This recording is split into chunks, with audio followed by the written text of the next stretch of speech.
Well, hello, everybody. Welcome to the Arrow After Show here on the Arrow After Show. My name is John Campea. I am your host now. For some of you guys are watching us live, and that's awesome. Those of you who may be noticing, this show is coming to a day late. Now, normally we do the Arrow After Show right after the episode of Arrow, but yesterday was my birthday, as a matter of fact. And for my birthday, I'm very happy to let all of you, my close personal friends, know that I got my birthday threesome. And of course, my birthday threesome in John Campea's world is ice cream, cookies, and cake. And I got the trifecta, and it was awesome. And, you know, we were planning on doing the Arrow After Show after the birthday festivities, but we just got home and it was late and had to work in the morning, so we decided to put it off till today. But don't worry, my birthday only happens once a year. Joining me, as always, on this Arrow After Show, sitting to my immediate right, first of all, is Kaori. Hey. Kaori, say hi. Hi, guys. I'm so happy to be here. Great episode. And, of course, beside her is Anne. What's up, Arrow Paths? Arrow Pats? Whoa, that's a new one. No, I don't like that one. What did I use last time? I can't remember. But it was better than Arrow Pats. Yeah. That you guys remind me. Aeronauts? I don't know. I can't Whatever. remember. Hi, Arrow people. So we are here to talk about episode number 14. What was it? Notice of Death, or Death of a Notice, or Death of a Salesman? Time of Death. Time of Death. There we go. Name of the episode. I just call it episode 14.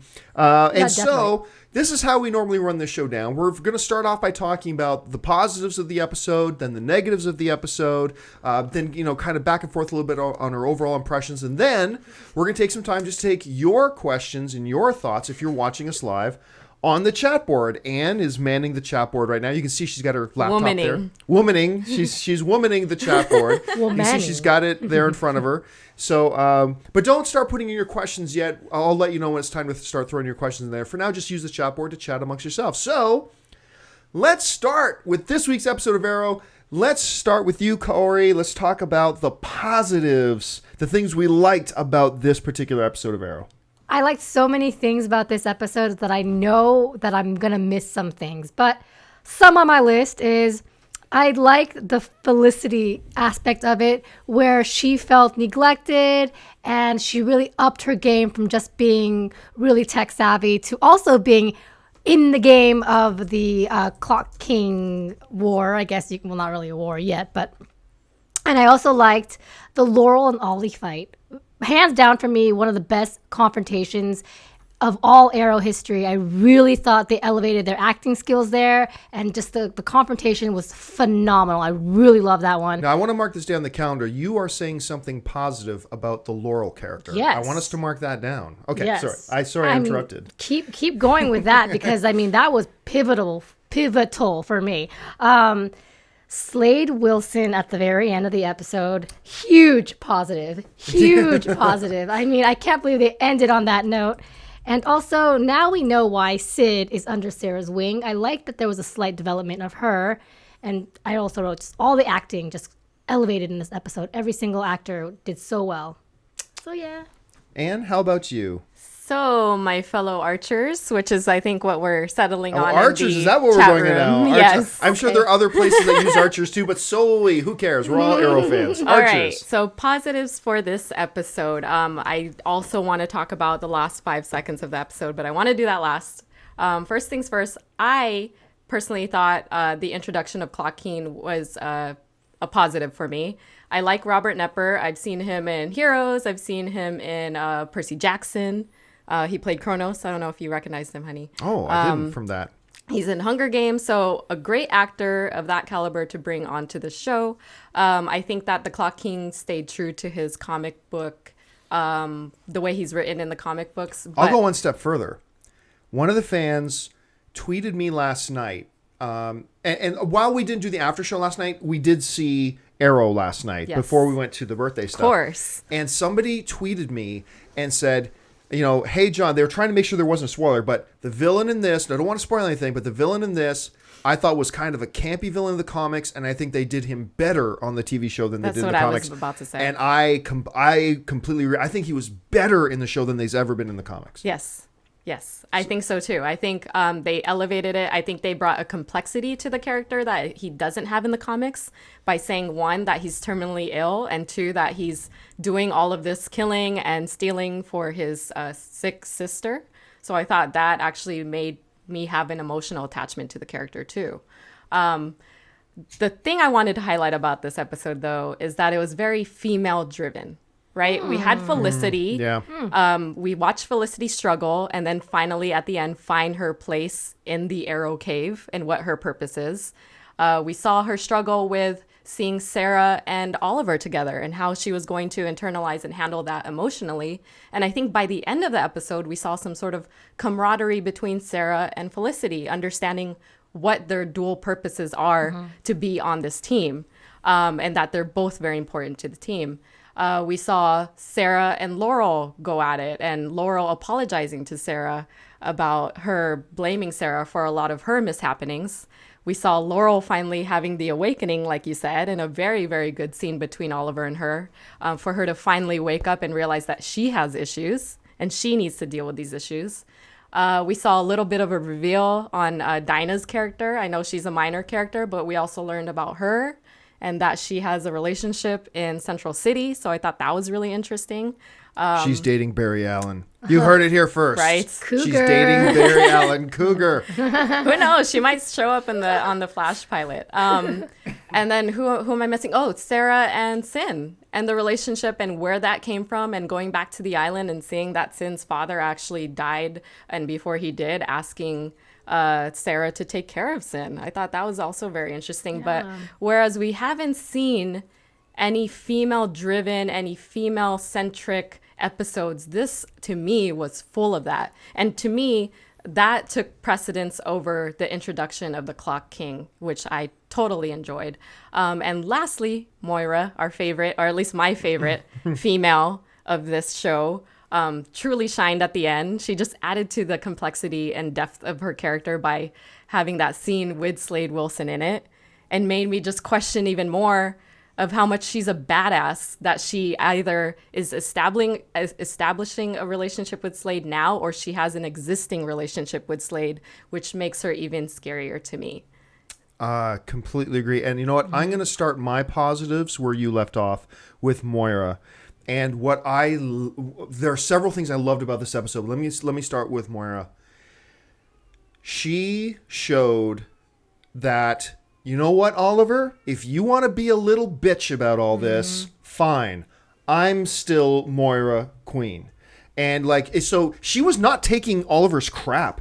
She said, look, you want to act like a little baby? That's fine with you. Don't you forget, this is my house.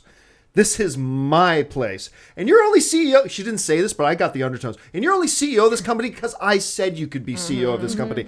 And I love the fact that in a show that could become very male dominant. I mean, it's Arrow's show. We've talked about how much more we want to see Diggle and all that kind of stuff. That they're not afraid to make the women in the show extremely strong. And I've always loved that. And I love the fact that Moira hasn't just suddenly turned into a little kitten because it's her son. She's still Moira Queen. And I really dig that. I also completely agree with you about Felicity. I actually think that the reason they had Clock King here is because Clock King was a villain that is perfectly set up to allow Felicity to shine. Yeah. He was brought into this episode not to be a foil to Arrow, but rather a foil to Felicity. That's a good point. And Felicity, as much as I love Moira, Felicity is my favorite female character on the show because there's so many different layers to her. She's quirky and she's funny. She's strong, but she's vulnerable. Like, there's all these different sides to her. And not only did they give her a chance to fail, which I think is one thing a lot of TV shows do not allow their characters to do, which is fail.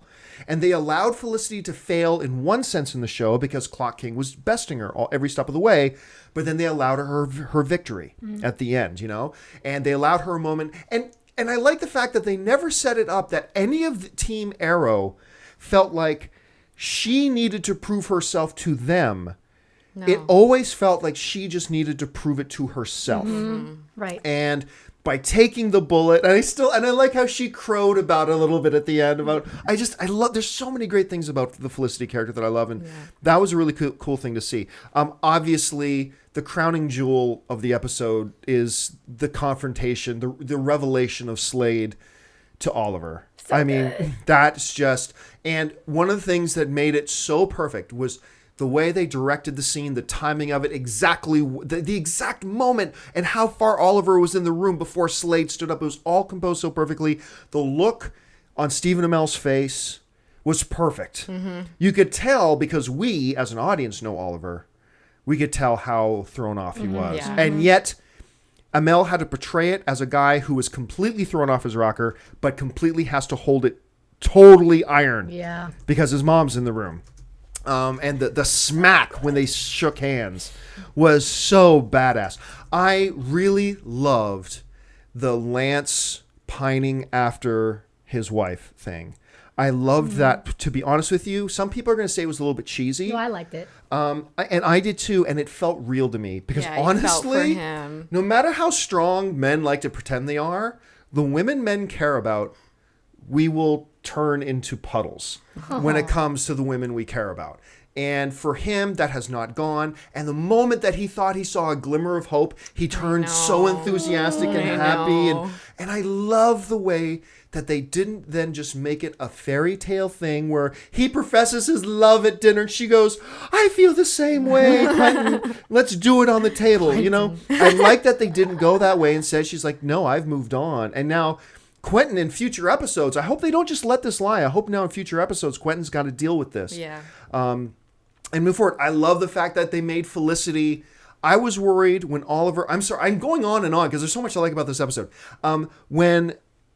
When they made it clear that they were having Oliver and Sarah rehook up, I remember thinking, I bet with Felicity they're just going to sweep the conflicting emotions she's going to have under the rug. But they didn't.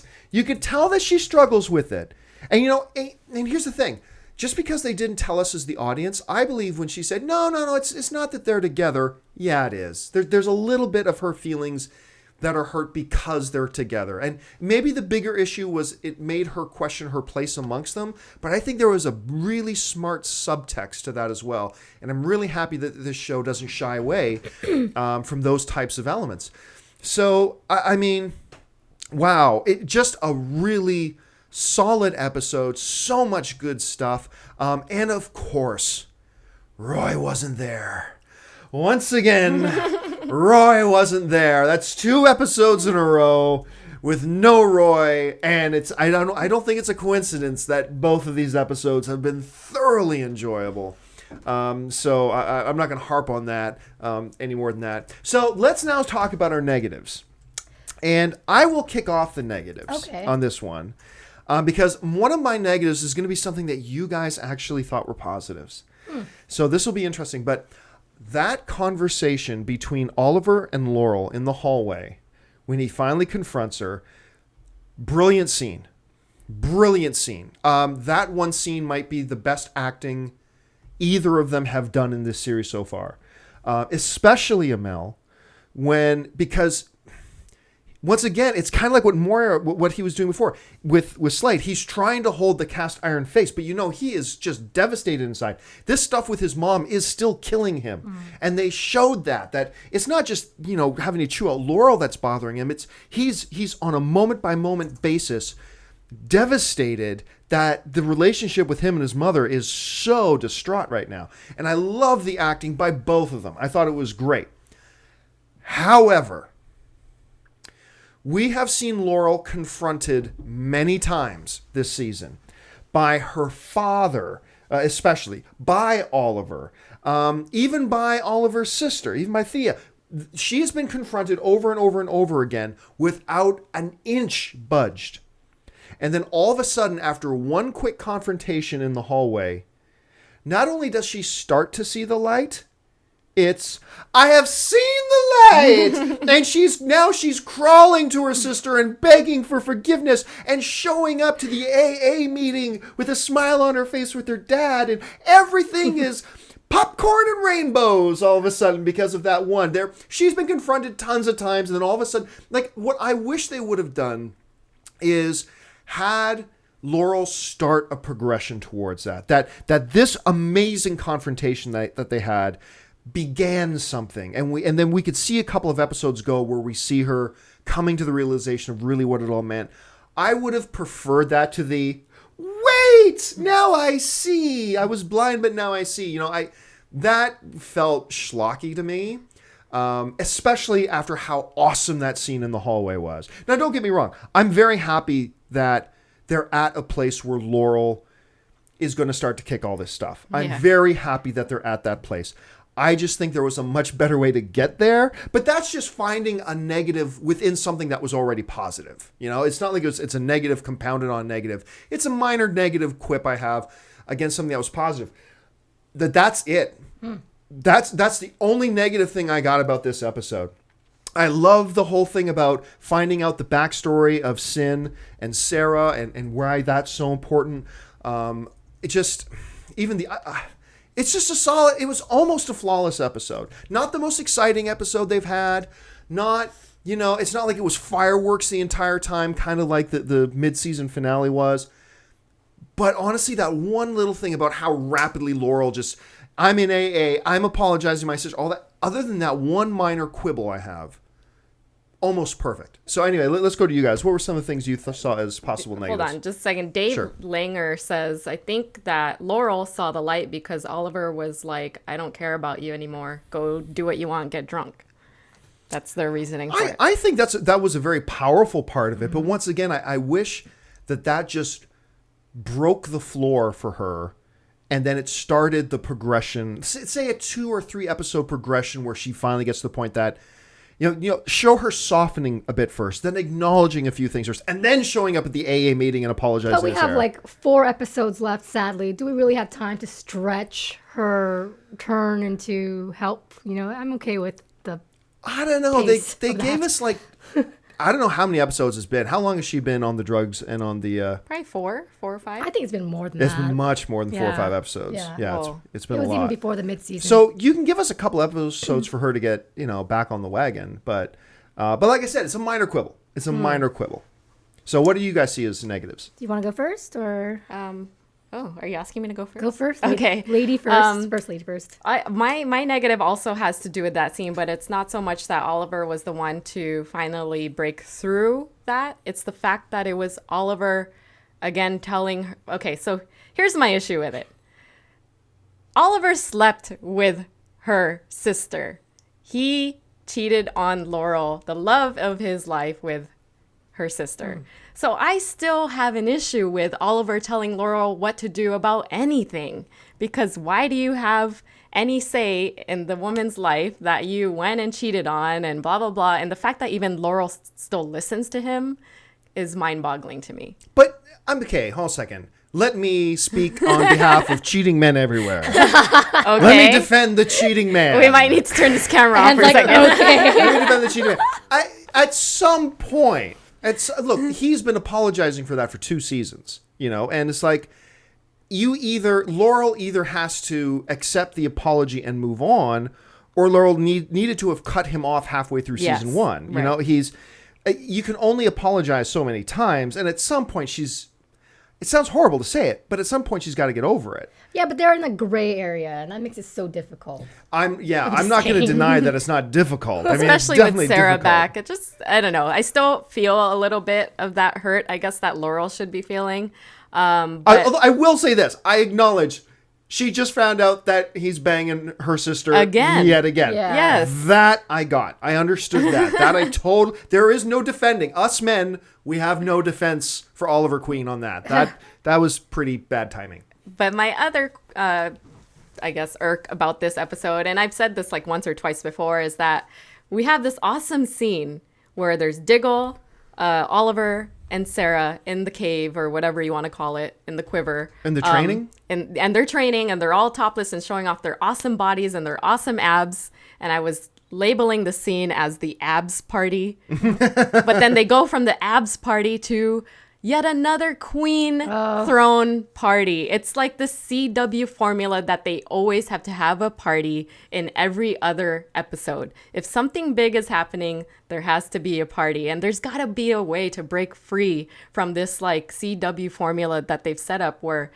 the queens have to throw a party because Sarah's back Every from week. the dead. The queens have to throw a party because Moira is out of jail. Like, can we do something else? Okay, but I will say this. I will say this in the defensive parties everywhere. Cheaters and parties. You're defending. At least, I'm a little worried. I know. What is at this? least in Arrow, like one of the shows that you often bring this up about is Anne watches Vampire Diaries. At least she did. Mm-hmm. And every single week, I would hear Anne complain. It's like they would make up some stupid ass reason every week about why the town had to have a party. Like some lame this. At least in Arrow, Sarah coming back from the dead, kind of a legit reason to have a party. Moira beating the death penalty, kind of a big deal and worth having a party. So at least with Arrow, they're giving really good, valid reasons why these parties are happening, as opposed to, say, like some of the other CW shows. But anyway, that's just the way I saw it. What else has been negative? Okay, so I've got a couple of things. The Clock King for me, negative not because him showing up, but because it was such a short moment in the show. I wish there was more of him. I'm sure we'll see him in the future because he didn't die, but I just wanted to see more of a conflict with him as an enemy. Excuse me. I have a sore throat. Anyway, and then another one is I know you guys might be upset with me saying this, but I'm not really feeling Sarah so much, and it's kind of depleting the more and more she becomes a regular. And it's because, like, I feel like she's done a lot of bad. I don't know yet exactly what happened on the island, but she constantly keeps getting forgiven. Now she's back in a relationship with Oliver right away, and she's hurting people around her, and she doesn't seem to care. Like, she knows that it might affect Laurel that she's back, but she expects an apology from Laurel. I just feel like she's not as goody-goody as everyone's like, oh man, Sarah's back. Like, everything's great in the world. It shouldn't be that easy for her to make her return. I just don't think it should be. And I really not feeling the relationship between her and Oliver. I really hope that doesn't last, or I change my mind soon. I don't know. And another one my negative is also no Roy Harper. Believe it or not, I win. No Roy Harper. Hey, but that's a negative for me. He was in the episode like for 2 seconds. Yeah. But that's a negative for me because I want to see where is his training going. Why haven't we seen more of that? Because it's stupid. But he knows about Oliver. Yeah. And yet, like, they see each other and act like they're barely buddies. They're barely chums. I just think that they should work on that a little more and focus more on that to have people like John get attached to him and like him more. I think there should be more Roy Harper. You are right. I'm going to say this. You know, everybody knows I have not liked the Roy character, and I am hoping they do something with him that makes me like him, because I don't like disliking any character on this show, and that includes Roy. I don't like it. You are right, though. As much as I celebrate the fact that Roy's not there, it is kind of dumb that the last time we really saw Roy, it was, hey, I'm actually Oliver. Oh my gosh, you're Oliver. Yeah. Now, 3 episodes later. Wait, we're not going to talk about this a little bit? Yeah, I don't like that. And also, this is a small little thing, me being nitpicky, but I feel like I know Thea recognizes that there's something going on between Oliver and her mom, but I would love to see her delve much deeper into that. And I get that we don't get that right away because we only have like 45 minutes of a show, but I want to see her discover. Yes. I think it's coming. I want her to find out. Meow.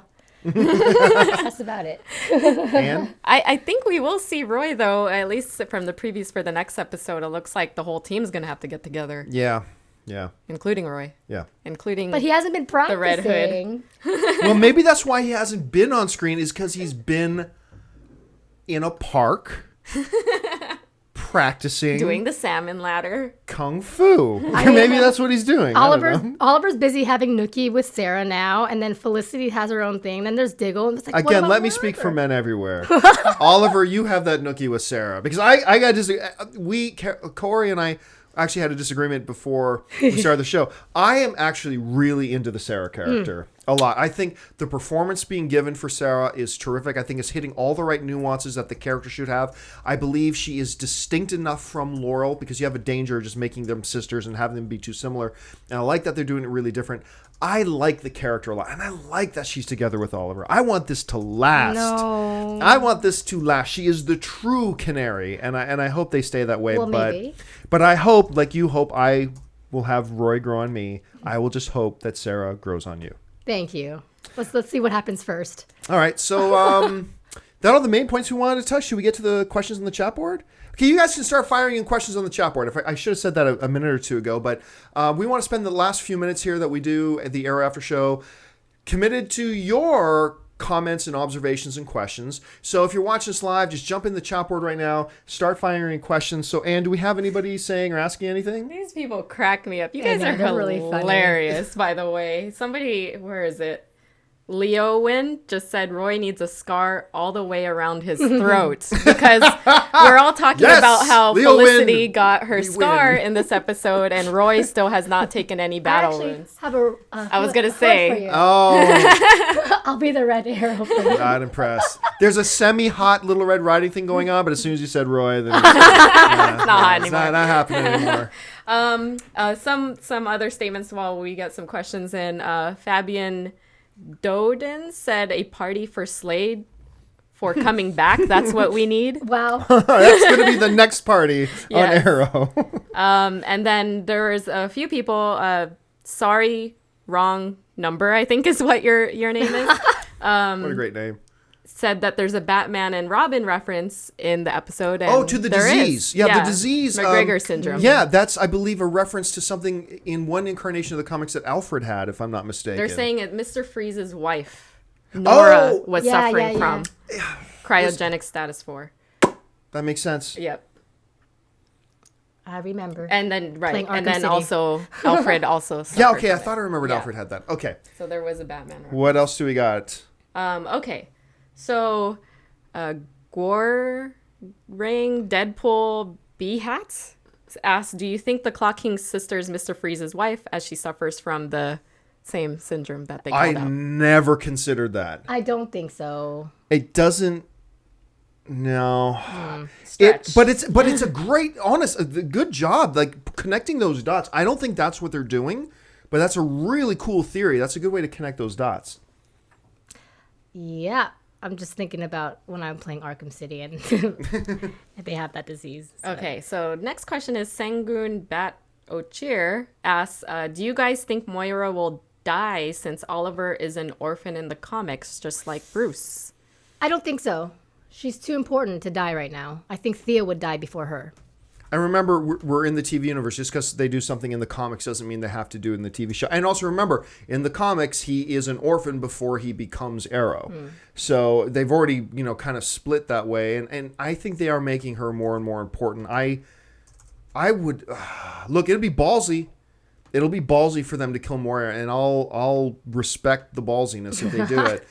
It is difficult for me to imagine the balance and the chemistry of the show without Moira. Like she is.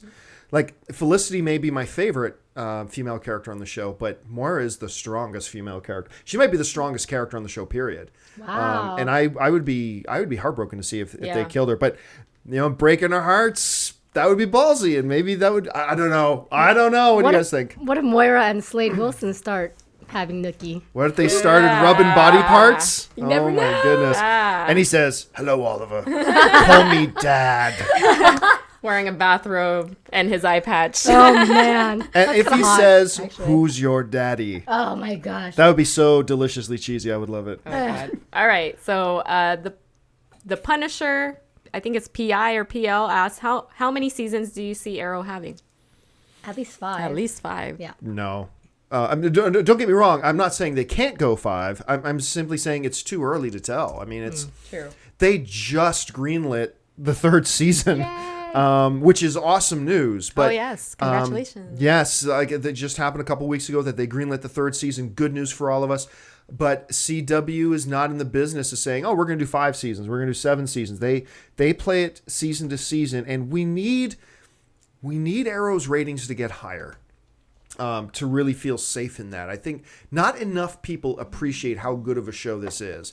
And it's funny how many of my geek world friends I talk to that this show Arrow is right in their wheelhouse. And so I'm like, okay, well, you guys watch Arrow, right? And they're like, oh no, I've never checked it out yet. I'm like, this show was made for you. It's crazy how many people in our demographic don't watch it yet. We got to get more people watching the show, which is, honestly part of the reason why I started the Arrow After Show. So people who follow me, and I've got a few people that follow me because of the stuff I do with AMC, and I wanted to get people introduced to Arrow because I think this is a great show, and I believe it deserves better ratings than it has. I believe they keep getting better and better with the show. I believe they're doing all these things right, and I believe a show like this deserves our support. And it's a source of great personal satisfaction for me when I get tweets and Facebook messages from people saying, hey man, thanks for turning me on to Arrow. I love the show. I'm hooked on it now. As an Arrow fan, that's incredibly, and I think that we all need to do that. We need to become evangelists, preaching the good word of Arrow to people. Yeah, I was trying to get there. Arrowlists. Okay. Yeah. All right, so the next question comes from Jose Valera, who asked, do you think we will see more Diggle on the Suicide Squad storyline? And I wanted us to touch on this because last week, I think it was, Stephen Amell posted on his Facebook page a picture of what is to be the Suicide Squad. And some unexpected person popping up in that picture, at least in my opinion. I didn't expect Diggle to be in that photo. I know John's busy pulling it up right here, but what do you think his purpose is in the Suicide Squad? To have Nookie with Amanda Waller. I'm all about Nookie. Well, no, his former or his now girlfriend or former wife or whoever that girl is in that picture too, right next to him. There you go. That's what it's for. There it is right there. There's the picture, and we see Diggle in there, and of course we see Dr. Simon, of course, from Firefly. Simon Tan who is I in now there. recognize. We see Silver Sable. Remember I call him Silver Sable? Yes. Bronze Tiger. We see Bronze Tiger in there. We see Deadshot. And I remember when this picture came out, it was stunning. It was stunning because, wait a minute, what the hell is Diggle doing in there? But I do remember reading that they are going to have a very Diggle-centric episode here pretty soon. Yes. Which is about damn time. Because if anything, the last number of episodes have been wonderful. But my one criticism is Diggle has really been standing in the background a lot. I think he had like 5 lines this episode. Yes, he had the abs scene at the beginning, but then he was there just to pat Felicity on the shoulder. But even though Diggle doesn't have many lines throughout the season, every line counts. It does, has very much things to say. Voice of reason. Yeah, I just think they're underusing him a little bit. I agree. And if you're gonna have episodes where you're taking Roy out of the episodes and you're making some room, and this isn't a Roy comment, but if you're gonna have and Thea only had a couple lines in this episode, right? If you're going to do that, take advantage of that by giving some more screen time to Diggle. Now, granted, would I have wanted them to take away any of the scenes? Would I have wanted them to take away the scene of Laurel and Ollie in the hallway? No. Would I wanted them to take away the scene of Sin and Sarah, having their heart-to-heart? No. I mean, so I guess if I'm going to complain that you didn't put more of something in, I have to offer up an alternative of what should have been taken out. And it is tough on this, but just I've got this yearning to see more Diggle, But agreed. That's just me. And I think he's going to find a purpose in joining the squad. Some people are suspecting he might be a mole, but I think that he has an agenda for joining Amanda Waller and team. I think after his conversation with Deadshot and how Deadshot revealed who actually hired him to kill his brother, that makes a lot of sense that Diggle would join this group perhaps to fight against Hive. And get answers. And all that stuff. When you said mole, for a second there, I thought, a mole against Oliver? That'd be crazy. Okay, what else we got? All right.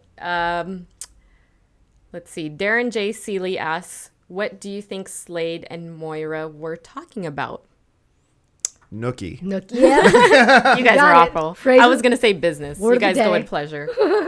So, Moira, how do you like the dirty? I don't know. How do you like men with one eye? Probably something to do with politics. I'm going to guess something to do with politics. Yes. He's probably going to come out and say, hey, I want to finance your thing, because remember, they've got to be talking about something that is going to be Slade's excuse to be now attached to Moira at the hip. And right now, with Moira considering a mayoral run, well, not just considering it, they've announced that she's running for mayor, it would probably have to do, and she's not the CEO of Queen Industries anymore, so it can't be a Queen Industries thing. It's got to be the political run, I gotta think. Well, definitely, because especially since he told Sebastian Blood in the previous episode that he's going to take care of her himself, since Sebastian Blood isn't good enough to do so. So, yeah. Thus starting his grand scheme and master plan of taking down everyone Oliver loves. So, well, he's already kind of started. Remember, with Laurel, he started it with Laurel and making Oliver kind of lose faith in her, and now he's moved on to his mother. So let's see how that goes. All right, we're already over a half hour, but let's take two more. All right, let's see. Jaeger Yarquez. I love listening to you read this. Okay. Names. I'm sorry. You know what? Here's the thing. I know when I'm on AMC Movie Talk and I'm reading names or I'm doing mailbag, I do not struggle with the names. If I just see Yuri, I just go, okay, so Yuri says, sorry, dude, I can't pronounce your name. Sorry. So then I just move on. I have a problem with it. And for some reason on mailbag, these names seem a lot easier to me. Yes. Looking at these here, I'm like, where did you guys get these names from? Anyways, this person asked, do you think Slade knows Ra's al Ghul? Or Ra's al Ghul, however you want to pronounce it. I'd be shocked if he doesn't know of him. I'm going to doubt he knows him. I think still, the way they've set it up in Arrow, it feels to me like the big boogeyman isn't Slade. Slade is the key adversary. But the big boogeyman to me, the one that everybody will fear, is Ra's al Ghul. So I think, I have a feeling in this show, if Slade had crossed paths with Ra's al Ghul, Slade would be dead. Because I think when the time comes in Arrow, remember, this is just me speculating, not basing on anything I've heard. This is me guessing, and your guess is as good as mine. When it comes time in the show for Ra's al Ghul to be dealt with, it's going to take more than Arrow. It's going to take more than Arrow and Roy. It's going to take more than Arrow and Canary and Roy. It's going to take a very big deal. And I'm still kind of the belief that ultimately you're going to see Arrow and Slade fighting Ra's al Ghul. But once again, I'm just pulling that out of my ass. I have nothing to base that on other than pure speculation. So what do I know? But that's just my thought. What do you guys think? I think, yeah, I'm with you. He knows of him, but I'm not sure that they've met yet. Anne? Same. I'll just go with it. We're Okay. a team. Let's take one more. All right. So Evan Calderon asks, will Blue Beetle be on Arrow? I hope not. I've always hated the Blue Beetle character in every incarnation. I didn't like him in the comics. I don't like him in the cartoons. I think he's just a stupid character. I know that's going to offend some people. And if you're the type of person that gets offended because somebody else doesn't like a cartoon or a comic book or a cartoon character you like, you need to grow up a little bit. And it's cool if you love Blue Beetle. I just hope you're not offended that I'm saying I don't. I really just don't like the character. I hope they don't bring him in. That seems really lame. I think there's a lot of characters as it is, but the only and there reason... have been references. So I was going to say, the only reason why I would suspect that they might is because this is, I think, the longest reference that they made. We've seen Cord Industries reference since season not 1. The first time. Yes, it's been a long time. Season 1 and season 2, we've been seeing Cord and references to Blue Beetle everywhere. So that's the only reason why. If you are somebody who is hoping for a Blue Beetle thing, you have reason to hope. You have definite, concrete reason to hope. Not me personally, but if you're a type of person who's hoping for a Blue Beetle, you definitely have substantial core proof for optimism. I just don't think they're going to go that way, though. I think it's possible. Anything's possible with Arrow. Yeah. Like we all thought, Katie Cassidy was going to be Black Canary, and right now she's not. So that's a big shock for me this season. So anything's possible.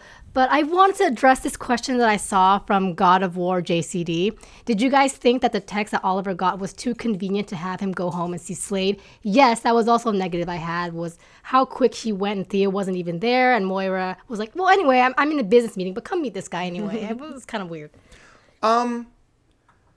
It makes sense if you're of the belief that Slade arranged for that text to be sent. Slade wanted Oliver to come home. But through Thea's... Yep, he found a way to do it. He found a way to do it. Remember, we just watched an episode where a guy was able to coordinate a bus crossing railroad tracks just as a train was going to cross. Yeah, that's a good I point. think somehow Slade has the resources to have a text sent and make it look like it's from somebody else's phone. So do you think Slade was expecting it, or do you think he was like, oh, there's Oliver on the side. Oh, I might as well meet him now. No. I think No, he set that I shit think up. he coordinated that. I think he wanted Oliver to come in and find him in his safety net, in his own home, with his mother, sending the message, I can get at you anytime I want. I can get at those that you love anytime that I want, and it's easy for me. I think he wanted Oliver at that house, and that's why he showed up there. Now watch this. Next week's episode will start with Thea saying, hey, I sent you this text, but I forgot to tell you I didn't need you home anymore. So we'll see. All right, so I guess that'll do it for us. We're all wrapped up. So listen, guys, if keep the conversation going, keep chatting amongst yourselves in the chat board. We read the chat board and the comments on this video all throughout the week. So by all means, keep putting them in there. If you are one of the people who are not watching this live, but you're watching this pre-recorded, by all means, throw in your thoughts about things you think we're right about, the things you think we're wrong about. So maybe some things we ignored and that we didn't bring up that you think we should have brought up. Put that all in the chat section there, and we will read it as the week goes on. And we will be back for the Arrow After Show, episode number 15 next week, and we will do it right after the episode airs. We won't wait till the next day because next week is not my birthday. So any closing thoughts, you guys? I mean, closing thoughts. I want Sarah to get better. She gets away too easily with all her problems. Done. Yeah, Sarah. Boo. Oh, you can find me right here. KAOIOUS. I think Anna was trying to give me that window. So thank you. Thank you. Of course. Oh, and you can find me at Ann Campea. I'll see you guys next week. Archers. I'm going to use Archers. Okay, That's the one. we're going to try it. And you can find me on the various social media networks, Twitter or Facebook, just right there, at John Campea. Thanks a lot for joining us, guys. This has been the Arrow After Show, brought to you by us. Thanks a lot for joining us. Tell your friends about it. Get your friends to watch Arrow in general. So until next time, bye-bye.